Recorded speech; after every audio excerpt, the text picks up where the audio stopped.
திங்கட்கிழமை காலையில ஹரிபரியா எல்லாரும் அன்றாட வேலைகள பார்த்துட்டு இருப்பீங்க. நானும் அதே மாரி தான் என்னோட அன்றாட வேலைகள பார்க்க ஆரம்பிச்சுட்டேன். கல்பனாக்கு இன்னைக்கு பிரேக்ஃபாஸ்ட்டுக்கு வந்து பார்த்தீங்கன்னா, இடியாப்பமும் தேங்காய் பால் பண்ணலான்னு சொல்லி இடியாப்பத்துக்கு மாவு பெனஞ்சு வச்சுட்டேன்.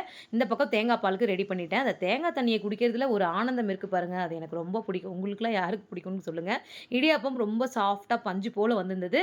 அதுக்குள்ள வந்து மதியானம் லஞ்ச் பாக்ஸ்க்கு என்ன பண்ணலான்னா, எலுமிச்சை சாதம் பண்ணிட்டு, அதுக்கு தொட்டு சாப்பிடுறதுக்கு அருமையான ஒரு சைட் டிஷ் பண்ணலாம் அப்படின்ட்டு, உருளைக்கிழங்கு வச்சு ஒரு 65 பண்ணேன். ரொம்ப சூப்பரா இருக்கும் இந்த 65. இன்னைக்கு காலிஃப்ளவர் 65 ரெசிபி கண்டிப்பா அப்லோட் பண்ணிடுறேன்.